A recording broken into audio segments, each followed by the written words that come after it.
After the end of World War II, the world was split into two, East and West. This marked the beginning of the era called the Cold War.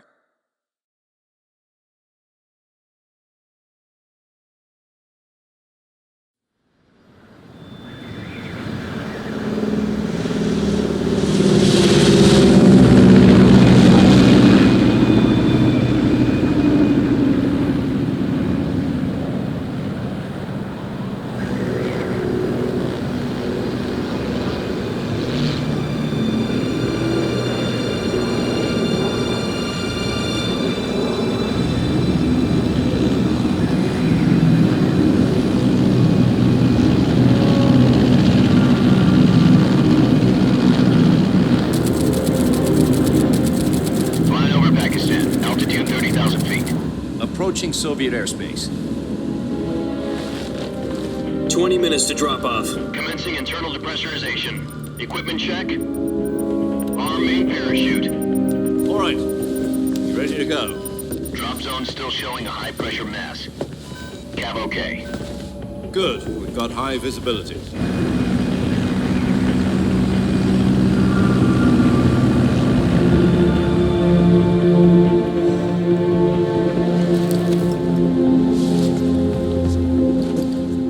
Cigar. Connecting oxygen hose to interior connector. Put on your mask.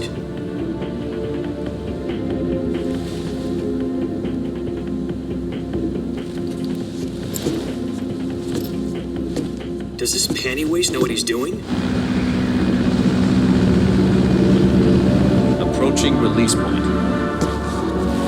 10 minutes to drop off. Hey, are you deaf? He said put out the cigar and put on your mask.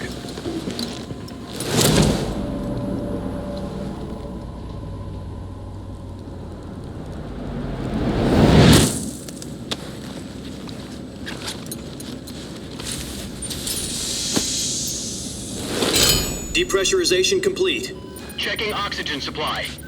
6 minutes to drop off. Opening rear hatch.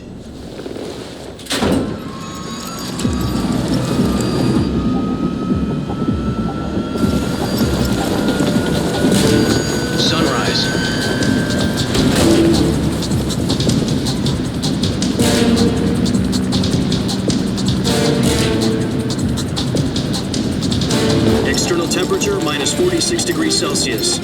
2 minutes to drop off. Stand up. You'll be falling at 130 miles per hour. Try not to get frostbite from the wind chill. 1 minute to drop off. Move to the rear. Activate bailout bottle. This is one for the history books. The world's first halo jump. 10 seconds to drop off. Stand by. Status okay, all green. Prepare for drop-off. Countdown. 5, 4, 3, 2, 1. Spread your wings And fly. God be with you.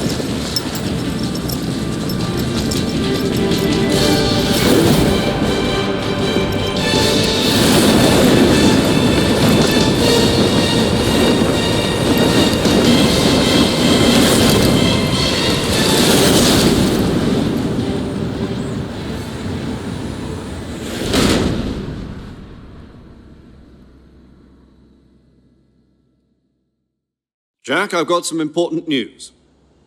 The head of the CIA has finally given us the green light for the virtuous mission. Virtual mission? No, the virtuous mission. The future of our Fox unit depends on it. If it succeeds, we'll be officially organized into a unit. Virtuous mission? Sounds like some kind of initiation ritual. You know, don't get cocky. This isn't a training op. Right. So what exactly is this wonderful mission? Well, about 2 years ago, a certain Soviet scientist requested asylum in the West through one of our moles. His name is Nikolai Stepanovich Sokolov. He's head of the OKB 754 Design Bureau, one of the Soviets' top-secret weapon research facilities, and the East's foremost expert on weapons development. Sokolov? Isn't he that famous rocket scientist? The very same. On April the 12th, 1961, the Soviets achieved the first manned spaceflight in history. The Earth was blue, but there was no God. Well spoken. The rocket that carried Yuri Gagarin to orbit was the A-1, known as the Vostok rocket. Sokolov is said to be the man most responsible for the multi-engine cluster used in that rocket. After Gagarin's flight, Sokolov left rocket development to become the head of the newly established Design Bureau. From a lowly technician to head of a design bureau, that's quite a success story, so why do you want to defect? It seems he'd become afraid of his own creations. Afraid? Call it a crisis of conscience. And for that, he left his country and his family behind and went over the fence? Not exactly. One of his conditions was that his family was also to be taken safely to the west. We used a mole to get the family out first and succeeded in sneaking Sokolov over the Berlin Wall shortly afterwards. I was the one who conducted the operation. The security on the eastern side was still full of holes back then. Then what? We got Sokolov over in one piece, but the whole ordeal had left him exhausted, and we checked him into a hospital in West Berlin. It took him 2 weeks and more than 600 miles to get from the research facility in the Soviet Union to Berlin. He was in no condition to say anything coherent. And it was only a week later that we had something much bigger on our hands. The Cuban Missile Crisis. October the 16th, 1962, President Kennedy received word that the Soviets were in the process of deploying intermediate-range ballistic missiles in Cuba. The President demanded that the Soviets dismantle and remove the missiles. At the same time, he announced a naval blockade to prevent further missile shipments from reaching Cuba. But the Soviets didn't back down, instead placing their armed forces on secondary alert. Soviet transport ships carrying missiles continued on course towards Cuba. US and Soviet forces went on alert for an all-out nuclear war. Frantic negotiations were conducted through the UN's Emergency Security Council and unofficial channels to end the hair-trigger standoff. Finally, on October the 28th, the Soviet Union agreed to remove its missiles from Cuba. And so the world avoided a nuclear holocaust. But in order to get the Soviets to pull their missiles out, we had to make a deal. You mean the one where the US agreed to remove its IRBMs from Turkey? No. The Jupiter IRBMs deployed in Turkey were obsolete, and we were going to get rid of them anyway. They had no strategic value whatsoever to either the US or the Russians. The Turkey deal was a ruse, a cover story that was fed to the other intelligence agencies around the world. So what did the Russians really want? Sokolov. They wanted us to return Sokolov. You mean the Soviets pulled out of Cuba just to get their hands on Sokolov? That's right. What the hell was he working on? At the time, we had no idea. We were running out of time. It was either give up Sokolov or risk full-scale nuclear war. In the end, we had no choice. President Kennedy gave in to Khrushchev's demand. The next day, I got Sokolov out of the hospital, handing him over to agents on the eastern side. Sokolov kept on screaming, "Save me," until he disappeared from my sight. Then, a month ago, we received some new information from one of our moles. About Sokolov? Yes. He was taken back to the research facility and forced to continue working on the weapon in question under KGB supervision. What's more, it's on the verge of completion. So what kind of weapon is it? Something to do with space rockets? No, missiles. Same technology. I guess you're right. We don't know the details, but it appears to be a new kind of nuclear device. For half a year now, the Soviets have been conducting frequent nuclear tests at Semipalatinsk. Something to do with the weapon, I assume. We're talking about a secret weapon so big that Khrushchev was ready to pull out of Cuba to get it back. Is Sokolov still in the facility? No. According to our intelligence, he's in Selinoyarsk, a place in the mountains about 3 miles to the west that's known as the Virgin Cliffs. The Virgin Cliffs. Nice name for a virtuous mission. They moved him there just recently. Why? Apparently, they're conducting a field test of the weapon, but it's our best chance to get him back. This mission would never have been possible if he was still in the research facility. This is our last chance. Sokolov must have known that too when he contacted us.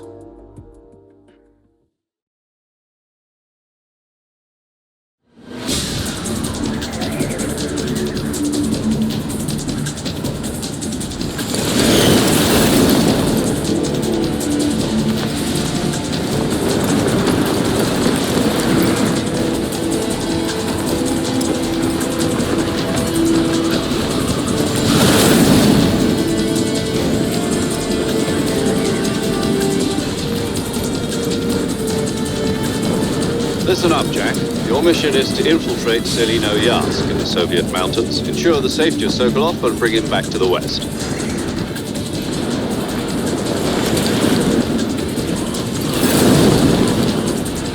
If we don't get Sokolov back before that weapon is complete, we'll be facing a major crisis. The clock is ticking.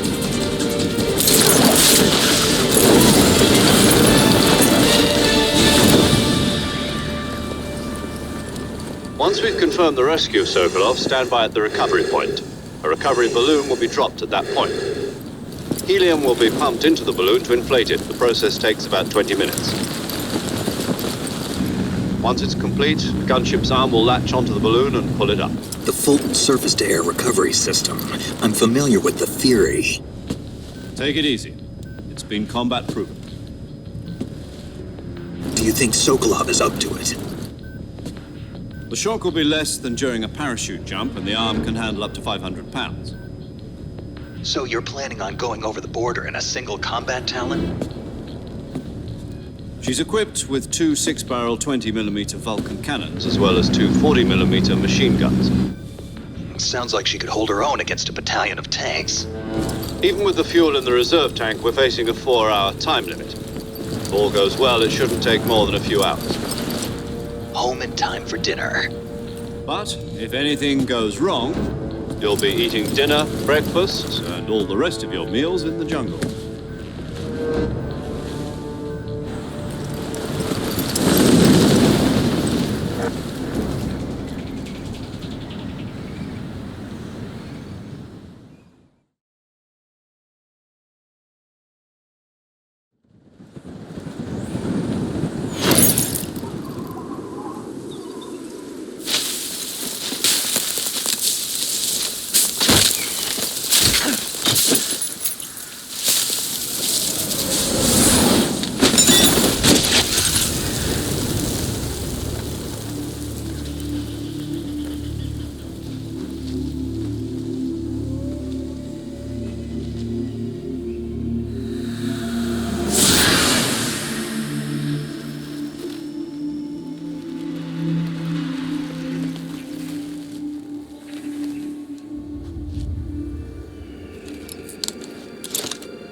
Do you copy?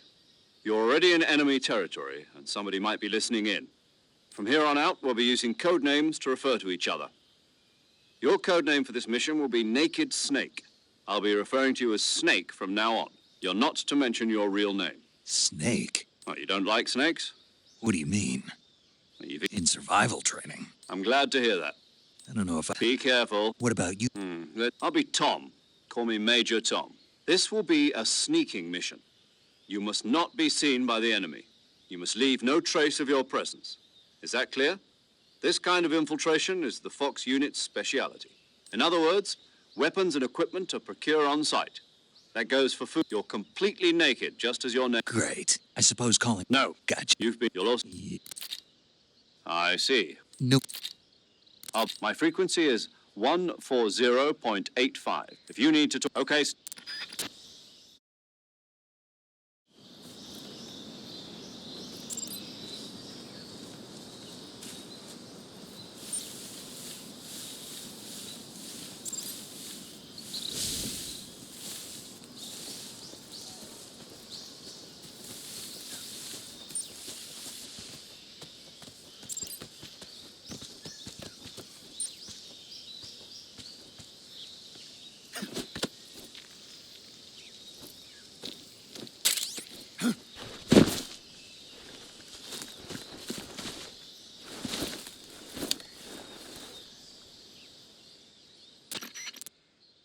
I see you've retrieved your backpack, Snake.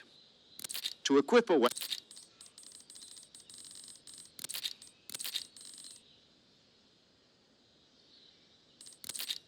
Aren't you going to tell me your real name? She's all in it. That's Good. There's one. Jack. That's right. It, You, I, you, but I, it's, and yes, but you, that, you, I that, in there, it means, all right. Call. That's what the code. yes, It's but this, my friend, got. Your mission, Dr. Snake, try to remember some of the basics of CQC.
Snake, The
Speak. We won't hand over Sokolov. Speak. Let go of me. Speak. We won't hand over Sokolov.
Just my imagination.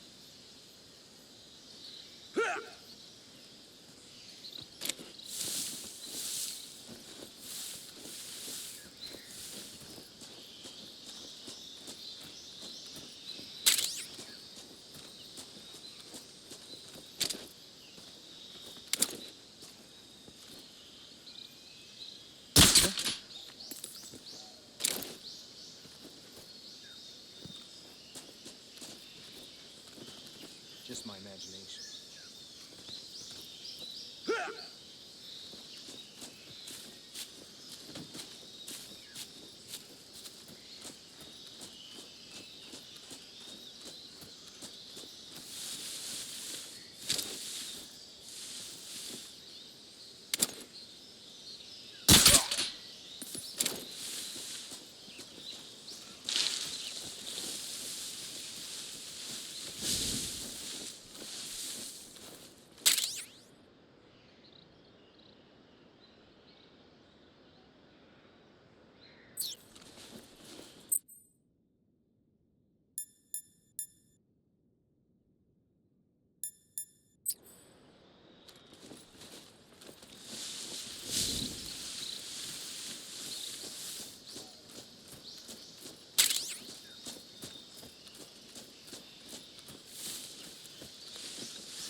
was that?